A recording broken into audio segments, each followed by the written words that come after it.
Yeah, if you don't want to be caught falling asleep. Thank you, Markus. Vielen Dank.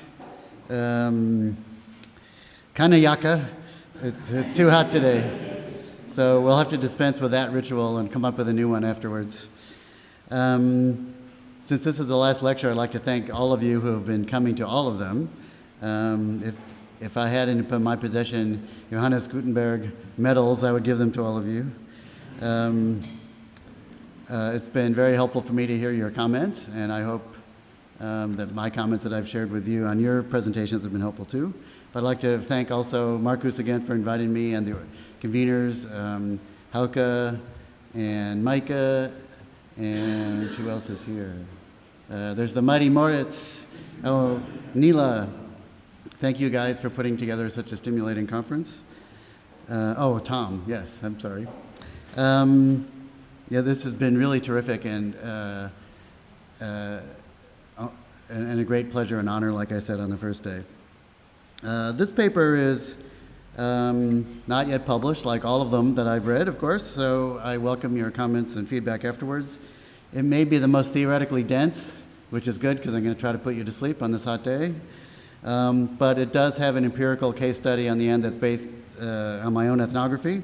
So it's worth at least waking up for that part. So let me jump in. In the music fields and beyond, we have for some time been in need of a better way to conceptualize and theorize how cultural goods such as music, whether physical, digital, or broadcast, move in an era frequently characterized as global. There hasn't been a time when music hasn't traveled, locally or regionally and internationally, especially since the rise of publishing and recording technology such as the phonograph and broadcasting technology such as radio. But the digitalization of music and many other things necessitates going beyond, or at least refining, the concept of flows and the various escapes that were influentially theorized by Arjun Appadurai, that is, ethnoscapes, mediascapes, financescapes, technoscapes, and idioscapes. These are presented over several writings, beginning about 25 years ago, writings that have been quite influential in the music fields and many other fields. Appadurai's formulation was useful in forming a preliminary theoretical framework, but over time, it has proven to be something of a blunt instrument and has largely outlived its usefulness, I think, as many others have argued. The idea of flows and scapes can imply a kind of uniform movement of money or ideologies and more. But it is quite clear, of course, that there is nothing uniform about such movements, especially perhaps of capital. Cultural goods such as music don't move equally either, with some musical sounds and styles finding new roots in some places and not in others.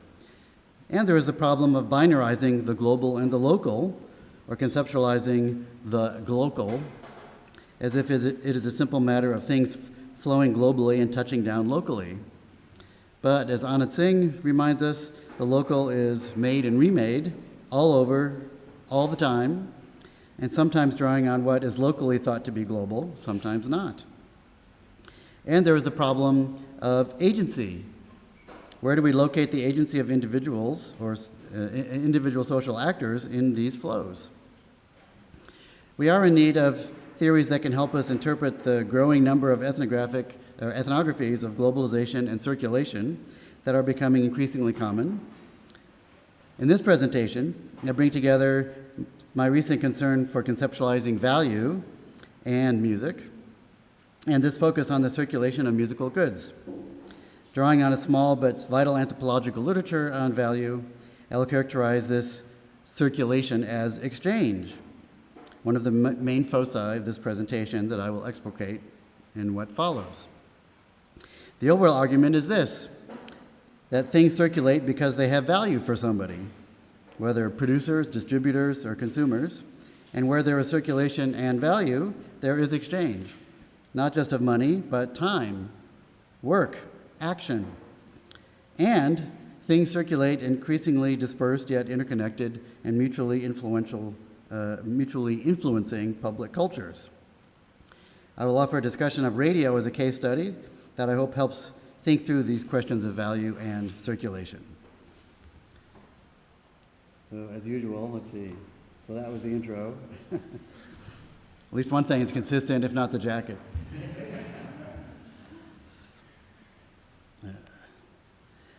As a preliminary step, let me argue for a shift away from the idea of flows to that of circulation, even though that term is also frequently used, perhaps even more so, and can be just as vague and overgeneralizing.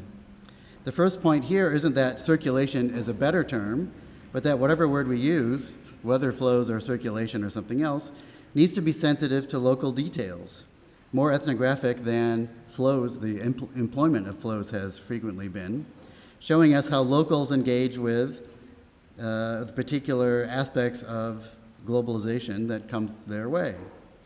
Circulation has the immediate advantage of sounding less ethereal and top-down than flows, in keeping with an important part of my argument, which is simply to offer a plea for more ethnographically and/or historically sensitive studies of the movement of cultural goods, such as music, studies that don't just show us how the global touches down somewhere, but how the agents of globalization, the agents of globalized neoliberal capitalism make their decisions, and how people on the ground deal with those decisions, and how they engage with the global.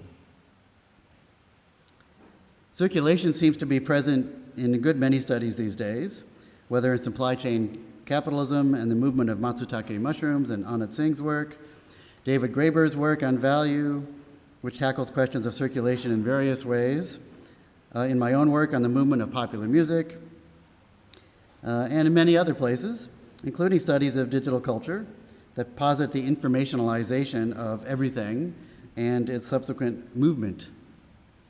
And we have begun to receive publications that offer such close studies of the global circulation of commodities, musical or not, studies that show in empirical detail just how things move and what people do with them.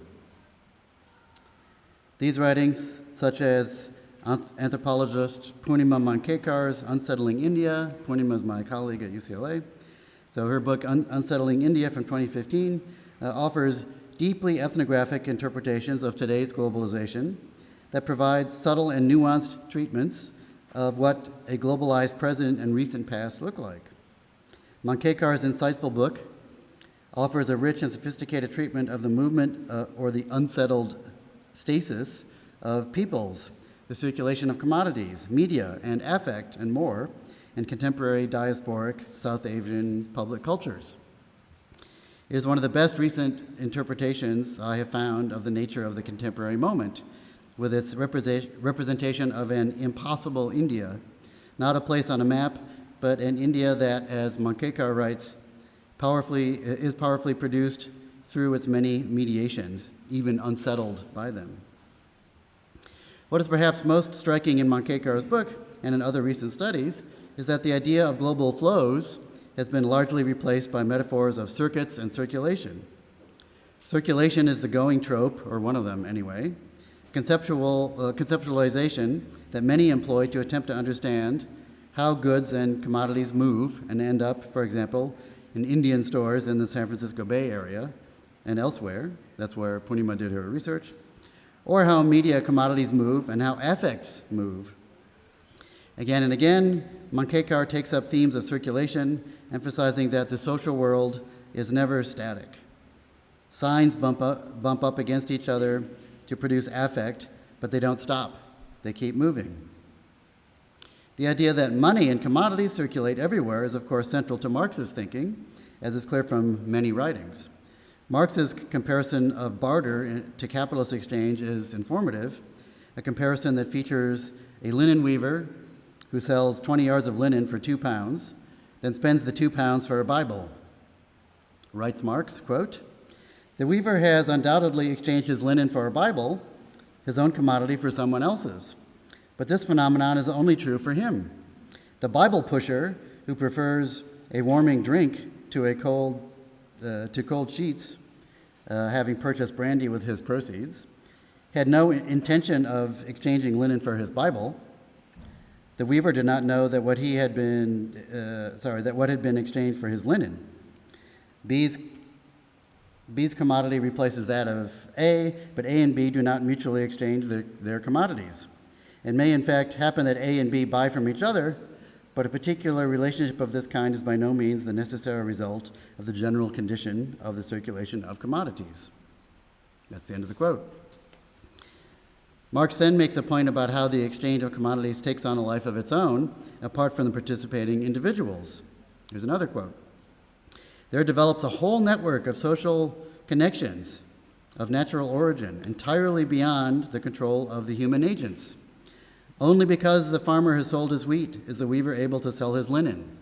Only because the weaver has sold his linen is our rash and intemperate friend able to sell his Bible. And only because the latter already has that water of everlasting life is the distiller able to sell his eau de vie. And so it goes on. That's the end of the quote. For Marx, capitalist circulation, since it involves money, entails its continuing movement. Goods move as well, but more fitfully. The process of circulation, writes Marx, quote, unlike the direct exchange of products, does not disappear from view once the use values have changed places and changed hands. The money does not vanish when it finally drops out of the series of metamorphoses undergone by a commodity. It always leaves behind a precipitate at a point in the arena of circulation vacated by the commodity. In this complex metamorphosis of the linen, for example, linen, money, Bible, the linen first falls out of circulation and money steps up into its place. Then the Bible falls out of circulation and again money takes its place. When one commodity replaces another, the money commodity always sticks to the hands of the third person. Circulation sweats money from every pore. That's the end of the quote. I love that last line. And money facilitates the exchange of commodities on an ever-expanding scale. For Marx, capitalist circulation is never-ending and everywhere. Quote, circulation bursts through all the temporal, spatial, and personal barriers imposed by the direct exchange of production, unquote.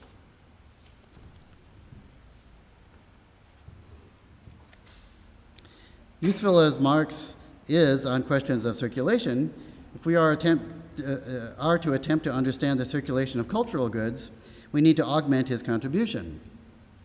Helpful in understanding this sort of circulation is the work of the French sociologist and jurist Gabriel Tarde, who was a contemporary of Durkheim's, and who has been recently rediscovered. Even though Tarde lacks the concept of culture, which, as you know, I think is crucial, and he doesn't have much of a concept of society either, Tarde's ideas are nonetheless valuable in helping us to think through about how ideas spread, and I would say gain a foothold or coalesce in particular cultures or social groups, in particular places and times. Tarde's theories were predicated on the idea that social energy, ideas, affect, circulated from one person to the next like a contagion, going viral in a 19th century manner. But how are we to understand the circulation of music, digitized or not, today? It is in attempting to address this question that I have found Tarde's insights to be of use, though representing them requires a bit of introduction since he does not subscribe to what is now social theory orthodoxy. So maybe I'll do a quick aside, even though it'll take a second. So you already heard me, criticize people who I don't think have a cultures concept or a society concept, in the course of our discussions in the last few days. But if you're interested in how things move, you're not going to say, oh, well, that's popular because, people in that culture like that kind of music. But if you're interested in okay, how does this idea move from this person to this person, or, then somebody without that culture concept or concept of society can actually come in handy. This is why I find him to be useful. Bruno Latour and others find him to be useful, but for completely different reasons. So I'm going to spend a little time going over Tarde because it's not somebody you learn in your intro to social theory class. And so there will be a fair number of quotations. Many translations are my own, so let me apologize now for any infelicities. So let me continue.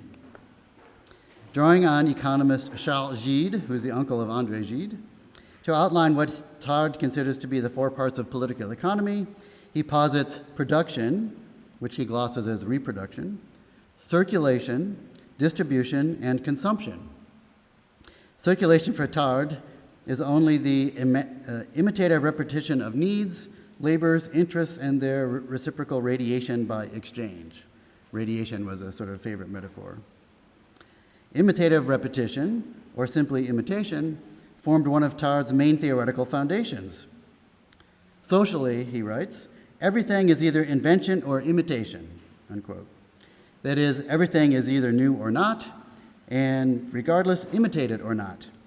Ideas, desires, needs move from one person to the next, radiating out like ripples following the stone tossed into a pond.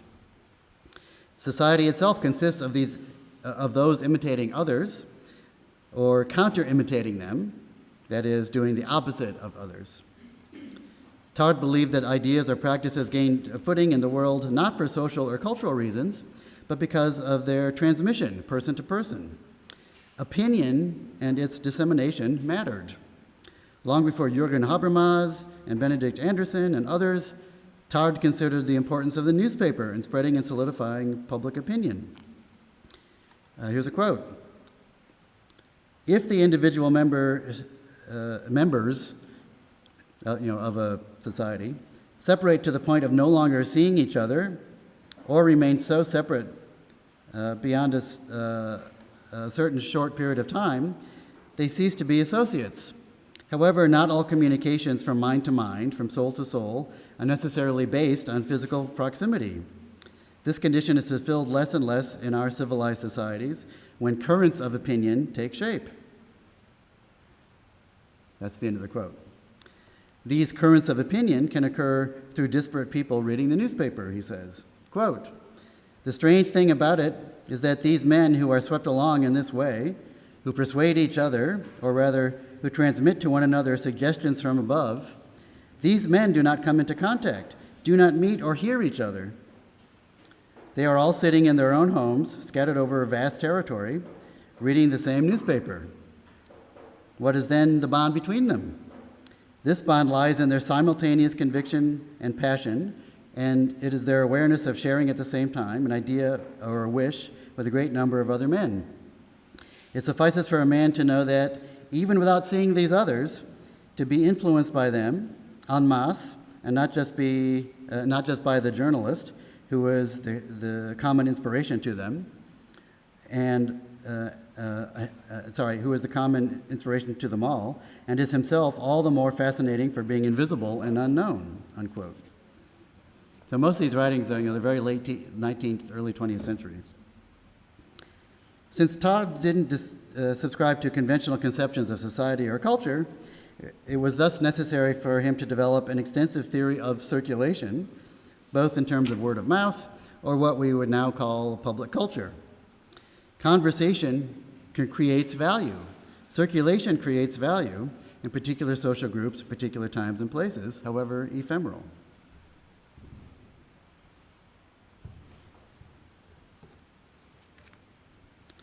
Thus far, I have mainly argued that replacing flows with circulation is a gesture that ought to entail greater empirical study about how things circulate, what circulates, who is involved in which public culture of circulation, and why. In this section, I want to argue that things circulate because they have value for people. That is, the concept of circulation entails value. This position is clearly evident in Marx. Quote, the owner of a commodity is prepared to part with it only in return for other commodities whose use value satisfies his own need, unquote. Things produce exchange value in the form of money realized for a seller and use value for the buyer, though the latter can turn around and realize exchange value herself if she desires, and on and on. The point here is not to focus on the mechanics and abstractions, exchange value, use value, circulation, but rather to remember to be ethnographic and or historical.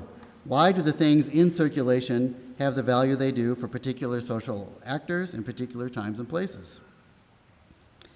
The first part of this argument is to flesh out here is that things, including intangible things such as ideas or music, don't circulate unless they have value for people.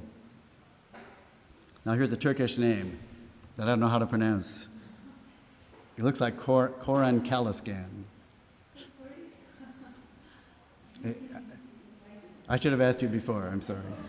So Kaliskan and Michel Caillon make this point in linking circulation, transformation, and valuation.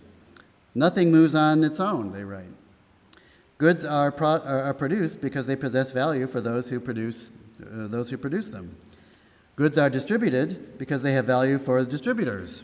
And goods are consumed because they have value for consumers. Things circulate because they are valued. On the question of value here, these authors, as well as Tarde, are not that different from Marx.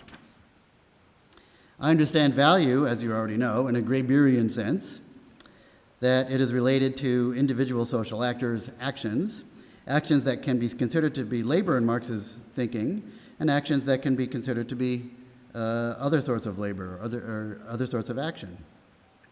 Value is a way to understand what is meaningful for social actors as individuals and as parts of groups, and that value is revealed through their actions. Actions can take the form of labor in a capitalist market, in the production of commodities, but actions can also produce values at home through the work that contributed to the making of people. Value is thus everywhere. Clearly, from this discussion, I'm including non-economic forms of value in my thinking, and this is one of the main points I wish to emphasize and have been, ever since we've been here, and for which Tarde can be useful again. He recognized that there were other forms of value beyond the economic, believing that economists had focused too much on wealth as the only measure of value, when it was perfectly clear that conceptions of value existed in other domains, or what Apatarai has famously called regimes of value, and that in these other domains, or regimes, value was quantified as well, with the creation of hierarchies and other sorts of sorting criteria. And Tarde continued to emphasize or recognize the importance of conversation, writing, quote, "Economists have given the name market to the geographical and social domain where the system of market values is circumscribed in solidarity with each other and where there is uniformity of price. What corresponds to the market made of moral, scientific, or artistic values?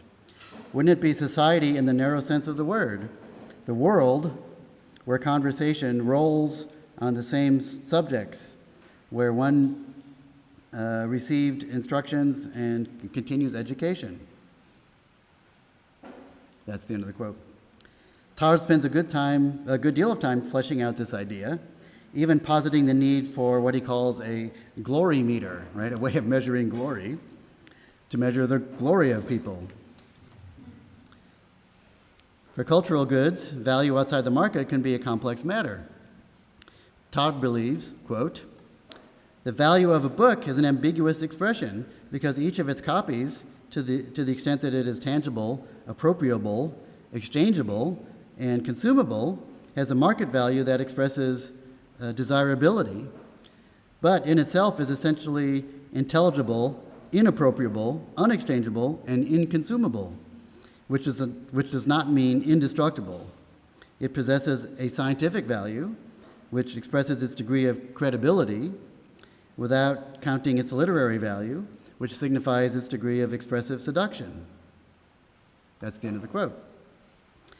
All this may seem rather inchoate, yet it has been axiomatic in the cultural industries for decades, if not centuries, that there is more to value than exchange value, as expressed as price, as we know from the creation of canons of great works and the awarding of prizes, grants, and fellowships, and outside of the academy, the creation of best of the year lists, best recordings of the year lists, prizes, awards, and much more.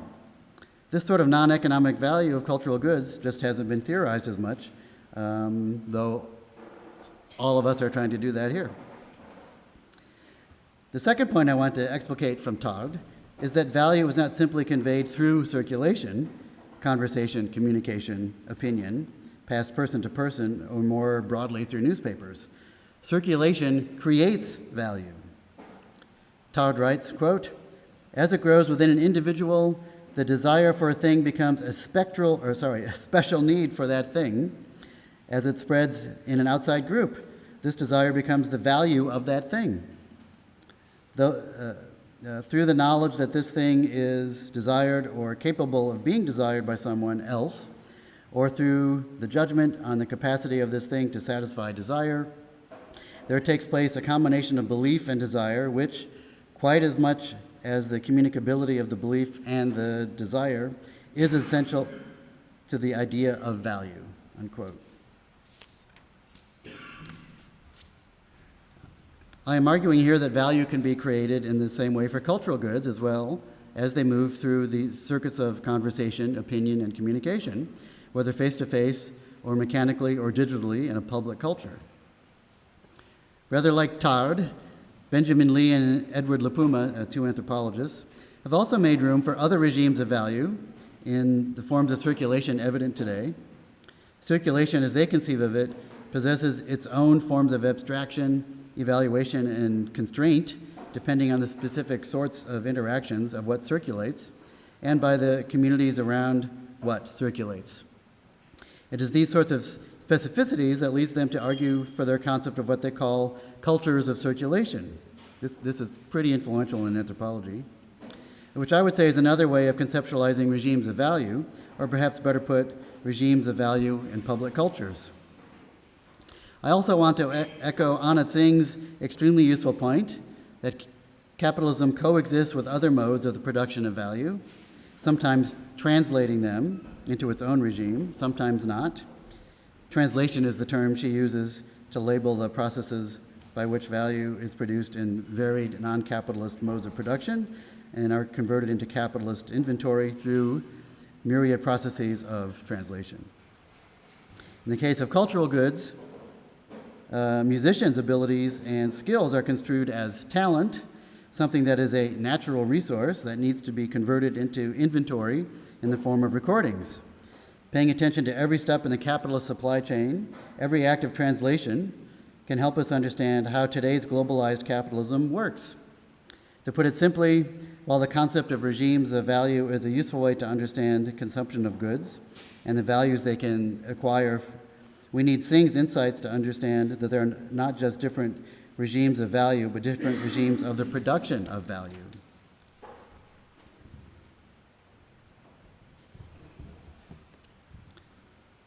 In attempting to move from flows to circulation in public culture, I am arguing that we must also consider value.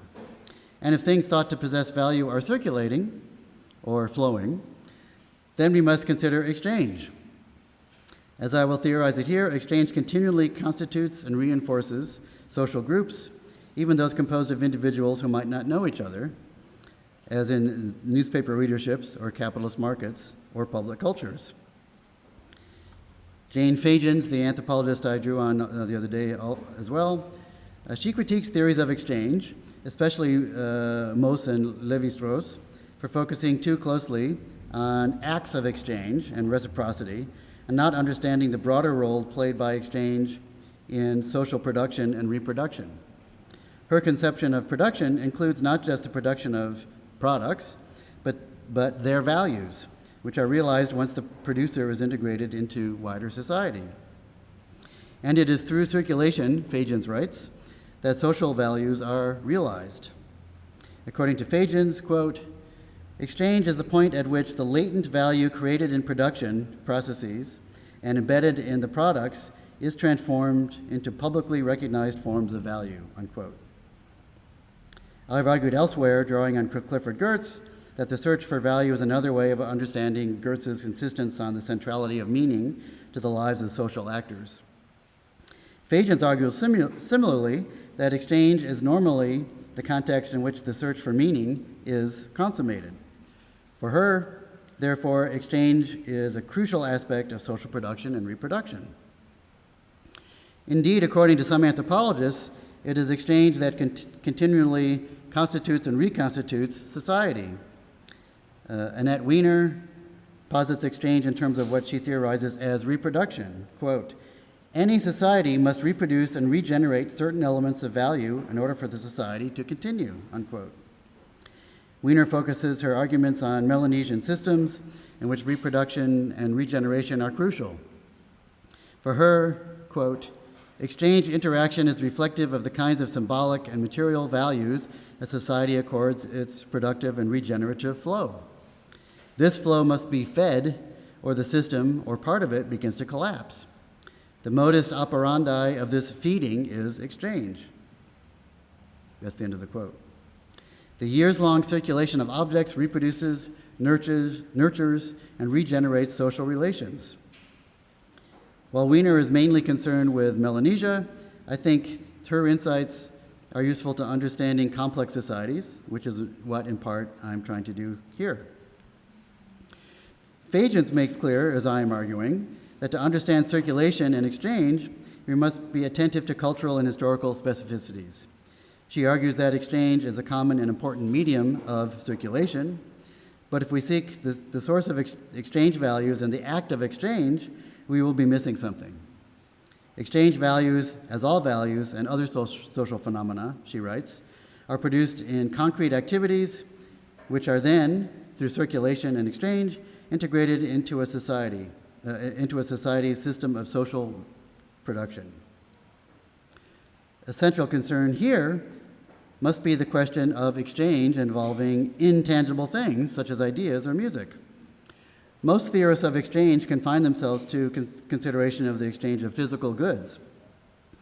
Fagans is rather inconsistent on this point, sometimes stating that exchange, and therefore the realization of value, can only occur in the exchange of objects. She does note that it is possible that circulation occurs where there is no exchange, and mentions that the exchange of knowledge, discussing at some length the circulation and exchange of values, citing public displays as an example of circulation and exchange occurring simultaneously. Despite this, Fagans generally assumes that there is no realization of value without an exchange of objects. But surely there is the potential realization of value when there's a circulation without exchange, as in the example she herself provides. Of course, mostly what I talked about yesterday was exchange of something that's not tangible. I would view circulation as a kind of exchange without an object necessarily being exchanged. In the case of concerts or museums, there is the cost of the ticket that can represent exchange, money exchange for time, or rather action. One must decide to go to the show or the museum, and what is being exchanged in that action is one's time and attention for whatever one hopes to realize from viewing the painting, seeing the play, hearing the concert. In making this claim, I'm building on and extending an argument I made elsewhere, yesterday, in which I said that value was stored up through rehearsals and all the things that go into a public performance. Musical performances are the moment during which stored up value through rehearsals, individual practice, instrument manufacture and repair, costume design and manufacture, and many more, is potentially realized. It is perhaps because of this question of the exchange of intangible objects that Tard considered the production and circulation of the book and its value, as well as the production of knowledge and its exchange. But exchange, he says, is an economic concept that does not transfer to the sort of value represented by books. Here's a quote from Tard. In fact, giving and theft are moral notions, foreign to political economy, but exchange is a purely economic concept. It is through metaphor or misnomer that says of two interlocutors that they exchange their ideas and their admiration. Trade, in fact, of beacons and beauties does not mean sacrifice. It means mutual influence by reciprocating the gift, but a gift quite privileged, which has nothing in common with wealth. There, the giver divests himself by giving. In fact, as for truths and as for beauties, he gives and retains both. That's the end of the quote from 1902. Tard also argued, quote, unlike wealth, which can only be changed at the cost of someone's sacrifice, and which consequently requires some measure to regulate the extent of this sacrifice, the exchange of knowledge is an addition on both sides, not a subtraction, unquote. Except, he says, quote, when the knowledge is contradictory, but in this case there is no exchange but a duel to the death, either in the enclosed field of an individual mind or in the battlefields of sex or parties or religious wars, unquote. I would continue to argue here that the exchange of ideas is a kind of exchange if we are thinking in terms of regimes of value. People on the giving side may believe themselves to be receiving something in return, and those on the receiving side also believe themselves to be receiving something beyond the ideas themselves. In short, exchange, as I'm employing the term here, thus encompasses production, circulation, and consumption of tangible or intangible things, all of which, of course, are shot through with conceptions of value. There is precedent for such a conception in Marxist thinking. The term circulation might imply a kind of agentless process, or a process not much different than flows, in which agents' desires and intentions, by which I mean the regimes of value into which individual social actors place goods, are not taken into consideration. Consumption can be too often to be taken simply to refer to the act of purchase or the use value of the good. By exchange, I mean to capture the movement, flow, circulation of goods that move because of the value they are perceived to possess or represent by various social actors who acquire and dispose of them. Exchange is more than just the exchange of money or giving and receiving of a gift, action. Most recorded music that circulates was originally conceived as a commodity, but it exists in that regime of value and other regimes of value once it begins to move. The exchanges for music that occur take the form of action required to download this rather than that, listen, create a playlist, share a playlist, and more. This is time exchange for the labor of those who made the music, recorded it, distributed it, advertised it, marketed it, and more.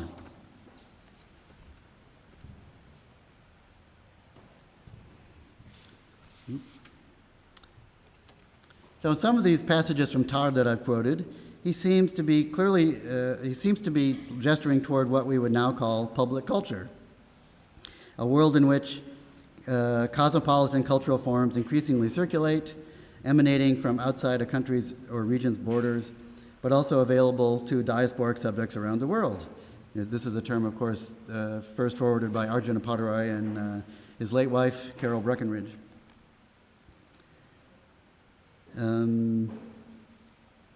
This constitutes one of the main loci of analysis of Purnima Mankekar's book, and in a way distinguishes her approach to questions of circulation from that of Anat Singh's, who was concerned with the circulation of a particular commodity, and a pretty rarefied one too, the matsutake mushroom, gathered in Oregon but ending up in Japan.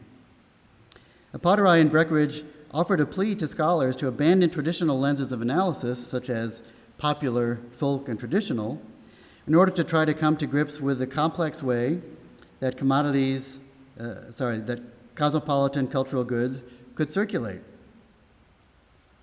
Public culture is the term they propose to attempt to understand the myriad cultural forms in circulation today, cultural forms that act as media for cultural significance and that can be used in the construction of group identities. Purnima Mankekar employs and extends Appadurai and Breckenridge's thinking on public culture to argue that they are intimately entangled with states and that they exist in hierarchical relationships with each other. A state-supported public culture might be superordinate to a public culture produced by a marginalized community. But at the same time, public cultures can influence each other, even if they exist in oppositional relationships. Mankekar views the relatively conglomerated international media companies not as monopolistic, but as what she calls, quote, rhizomatic and nodal, unquote, constructed in specific times and places with particular institutions, such as the state or particular media industry. And she is concerned not with how a new transnational public culture replaces something that has gone before, but how the newer representations, affects, and sensations interact with the older ones, and how each remediates the other in what I would call an endless series of exchanges. The circulation of cultural goods and globalized public cultures also facilitates people finding others like themselves, forming alliances, fashioning identities, as Appadurai and Breckinridge argue, and as Moncekar demonstrates ethnographically. Jane Fagins made the same point with respect to exchange, writing that exchange is the way that social actors labor in production is given meaning socially, and that actors adopt this value as an aspect of their social identity. What is more, societies, tribes, groups can be formed through the movement of ideas and opinions, as Todd himself recognized. Here's a quote from him. This transformation of all the normal groups in public is expressed by a growing need for sociability, which necessitates regular communication associated with a continuous stream of information and joint excitations.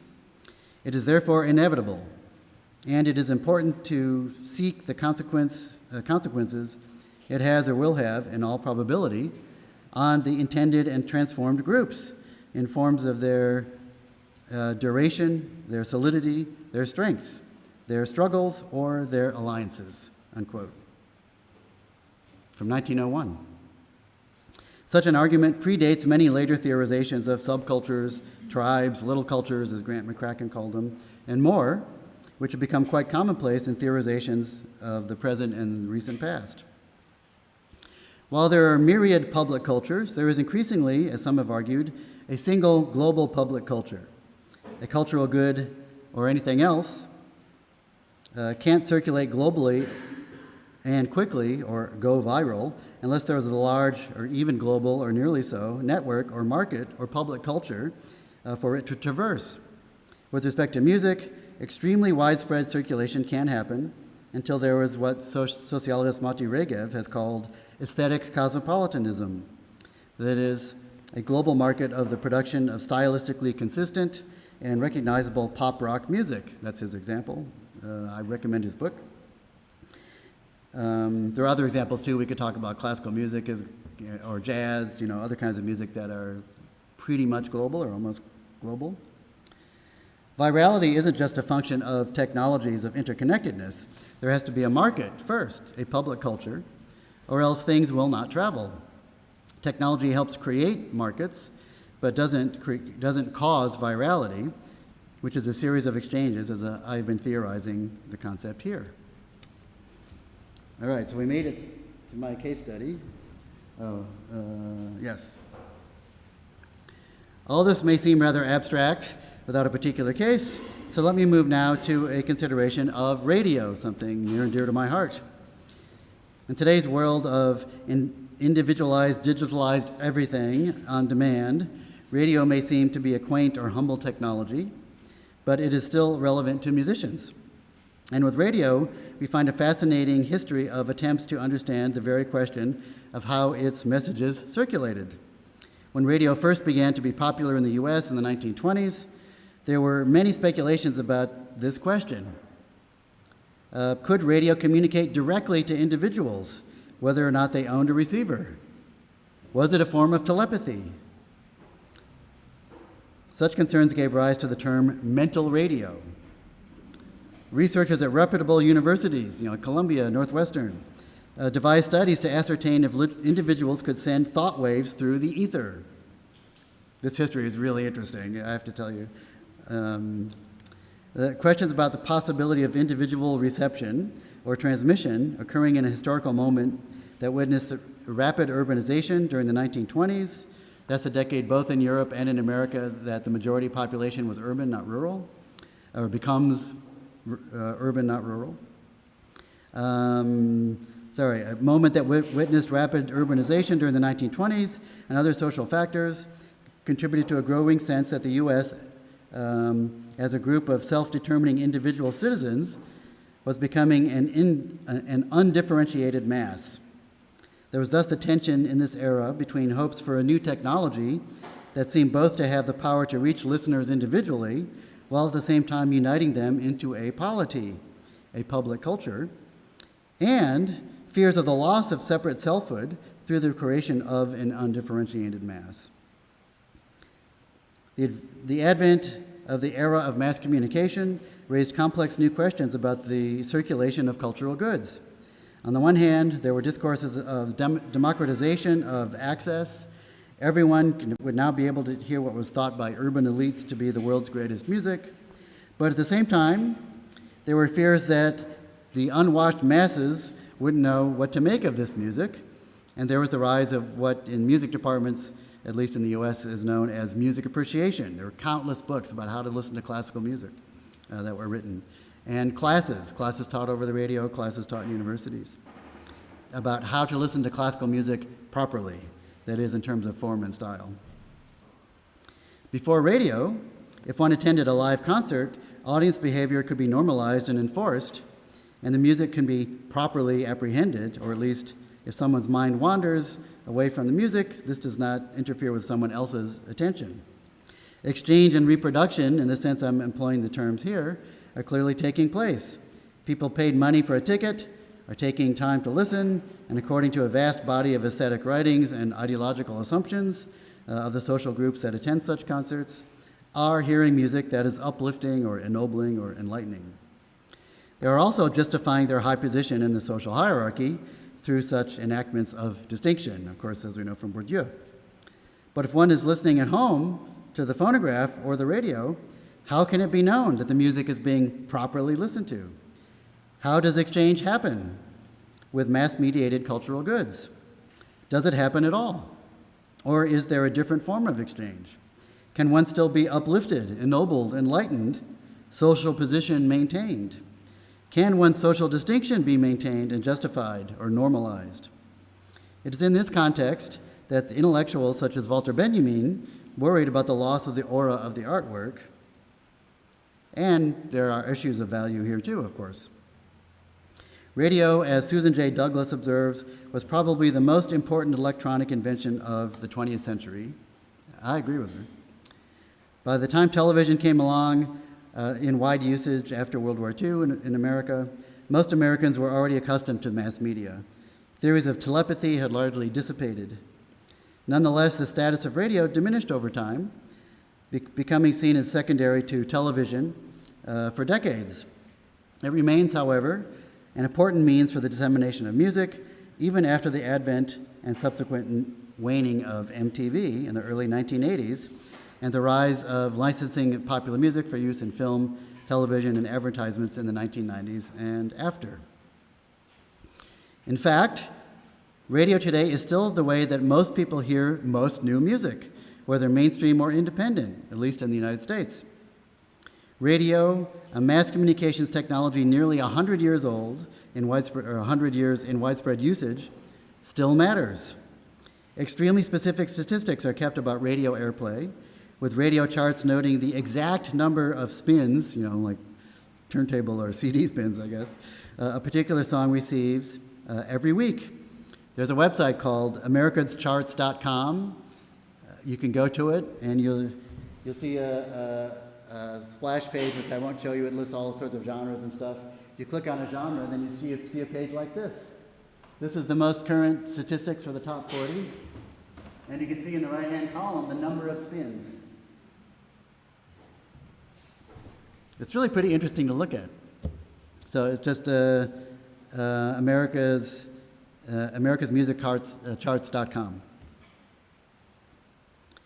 So these spins need to be recorded so that musicians, if they are songwriters at least, or they own the copyright, can get paid, which is usually a small amount of money except for hits, though their performing rights organizations such as ASCAP, the American Society of Composers, Authors, and Publishers, or BMI, Broadcast Music, Inc., will gather their money for them. There's also CSAC, which of course is more common here in Europe. Radio airplay, as is well known, represents a kind of advertising for musicians' work and is not usually much of a source of income for them. But it is a measure of popularity, which can be easily translated into economic value, represented by sales of recordings or licenses for use in advertising, television, or film. Greg Katz, music industry worker by day, band member, indie band member, and proprietor of a small record label called New Professor, and radio DJ by night, says that, quote, radio stations call out to their listeners and play them samples of their songs to see if they dig it. So there's literally a market research aspect as to whether a song becomes a hit. So that was a quote from him. If listeners say they don't like a song, it won't be played very often. Radio still matters, even in small localized scenes such as the indie rock scene in Echo Park, which is an LA neighborhood where I've done fieldwork. That's a neighborhood where if you're 20, in your 20s and you're hip and cool, that's where you live. It's like, you probably are more familiar with Brooklyn. It's our Brooklyn in Los Angeles. And Greg Katz is a key figure in this indie rock scene. In fact, radio in this scene is still crucially important, despite what one hears almost daily, it seems, about the dying of the radically transformed record industry. For indie rock musicians, or at least the ones I've studied, most of the traditional pathways for getting one's music out to fans remains the same.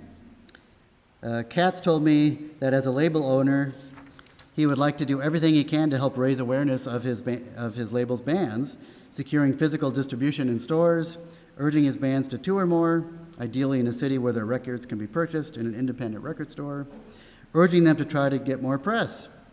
And he said, quote, I'd like to expand into doing more radio stuff because as a radio DJ, I know especially radio is the only unmediated way to encounter new music, so I want to hone in on that, unquote.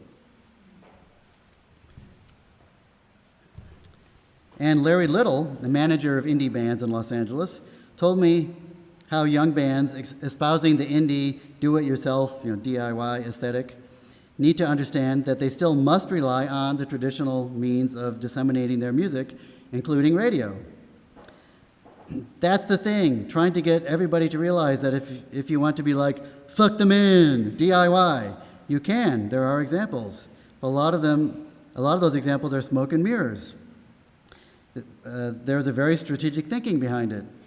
Very few of those guys are really saying, fuck it all. I hope my mother never sees this video. It's actually orchestrated and it's calculated. But getting young musicians to understand that at all is really something. You can't say, I don't want to play the radio game, I don't want to shake hands, I don't want to do this, I don't want to do that every time. Radio is a dying thing, but it's still very powerful. And every time I think that it's not powerful, I have something happen that reminds me, like a show in Buffalo where 350 people show up unannounced on a Tuesday night, and you've never been to Buffalo before, and you're not getting through in San Francisco or the cool cities, and you're pulling 350 in Buffalo. You need to say, there is some power behind radio, whether you like it or not. So the doing interviews, shaking some bands' hands, some hands with some radio guys here and there, it all plays to the fact that it drives more heads to our show, which is more money in your gas tank and more people buying your t-shirt. It's all interrelated, and we're not living in a time where you can be so cool and aloof and give nothing back and expect it all. Clearly, indie rock bands in and out of Echo Park, Los Angeles, still rely heavily on radio airplay to get the word out, whether nationally or locally.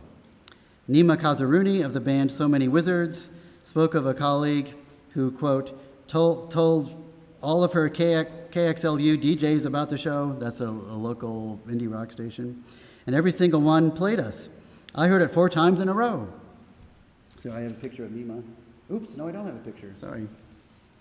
Sorry, Nima. I'll put it up in the next time. Word of mouth still matters in the Taudian sense, especially when it is amplified via radio.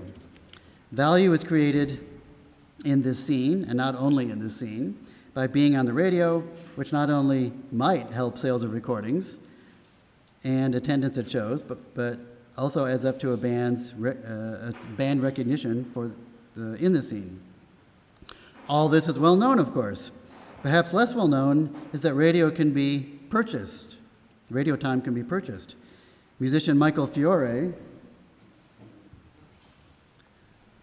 from the band Criminal Hygiene, when talking about publicizing the band in today's market, told me, quote, if you have leisure time and you're just living off of whatever, you have all all this time to scheme up tours and talk to all of the people. If you have money, you can make anything happen. You can pay for the best PR. It's easy just to give them $3,000 and they'll do it. Or you pay for radio. If they like your song, or even if they don't like it, you pay a radio promoter and they can send your song to like 3 other radio stations for a fee and follow up for another fee. That's all stuff that if you get to a label, the label will pay for. They'll start paying for your press and for your radio distribution. You'll owe them forever, or probably never make record sales back to pay them. Musicians or their representatives can pay for radio time to potentially create buzz, create box office receipts, increase sales of recordings. And on it goes in a never-ending series of cycles. Exchanges upon exchanges upon exchanges. For musicians, there is the obvious and continuing benefit of exposure, which is still so important that there are services one can pay to obtain it or increase it. For listeners, exchange is about listening to music they like, being in the know, and more.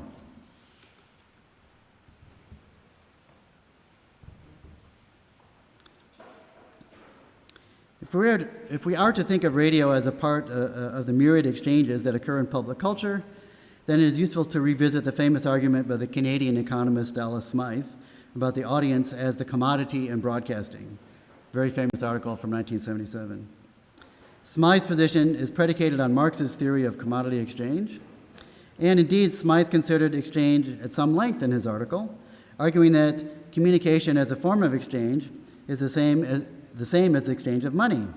That what he really means, I think, is that the exchange of money and communication are both social acts. Smythe's understanding of the audience commodity is straightforward. Because, he writes, quote, audience power is produced, sold, purchased, and consumed, it commands a price and is a commodity, unquote. Advertisers purchase, quote, the services of audience with predictable specifications, which will pay attention in predictable numbers and in particular times and particular means of communication in particular market areas, unquote. This involves labor by consumers, he says, who effectively work unpaid while watching and in exchange receive program material and advertisements. Audiences thus labor to market things to themselves. Right, so there's all this demographic research that gets done about audiences, so then advertisers can say, oh, well, you want an audience of white women in their 30s?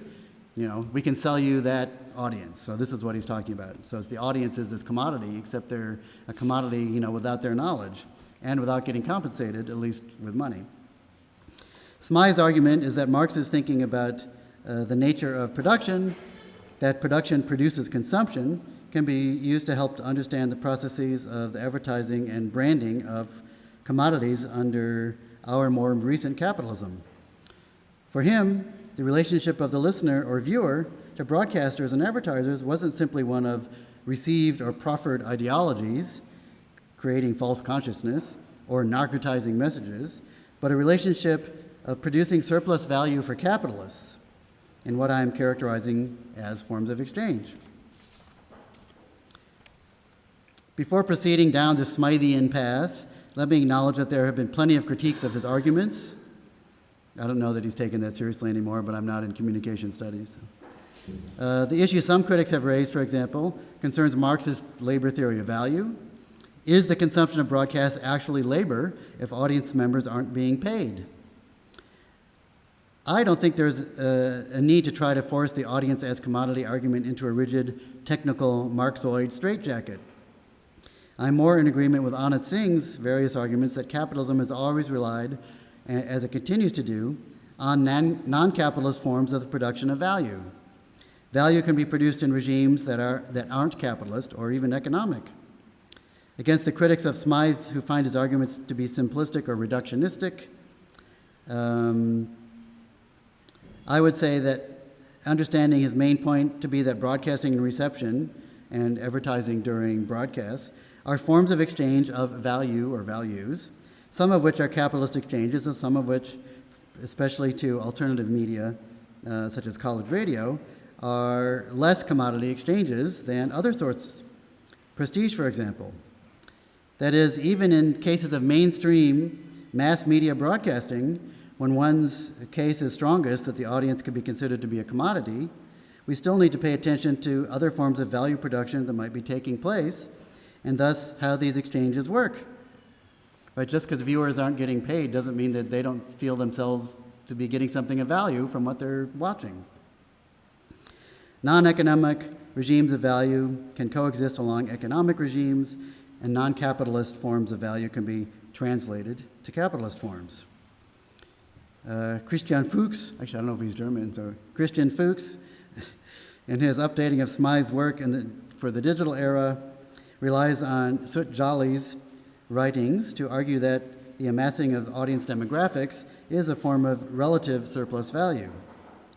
At a certain point, the audience's time spent watching or listening can't really be extended, so it becomes important to make audience time more intense, increasing what Jolly calls surplus watching time,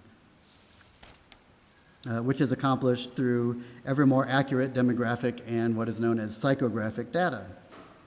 In the terms I'm employing here, this is essentially an argument about increasing the value of the audience and thus their exchanges. Today, the nature and composition of audiences is determined by extremely sophisticated rating systems, polling data, ethnography, and focus groups, which began to take shape the moment that broadcasters realized that what they were selling was time, the business model at Columbia Broadcasting System, and not radios. The original business model was to try to get people to buy radios. Columbia realized we were selling audience time. Then as now, viewers and listeners surrender their time and attention and submit themselves to advertising as a price to pay for what they view or hear. A final point about radio is that it itself exists in regimes of value like anything else. That is, certain individuals, certain social groups, can value one form of communication over another, with perhaps the best example being young people who prefer SMS, text messages, over email. I'm pretty sure my students think that email is for their parents and professors. That's what it's for. It's like a legacy technology. And some of them text me. Some of my students, they will text me. It's like, we're going to make you, use SMS. I don't give out my phone number that often. Radio is easily accessible to young people at colleges, hence the importance played by college radio in the U.S. in disseminating indie rock and other sorts of music. And pirate radio is also easy and cheap to set up. There are many online guides. 2 reasons why radio still matters for indie rock music and some young people. The point here is that certain media can be valued by certain social groups for circulating their music or whatever, and those media can themselves be placed in regimes of value of particular social groups.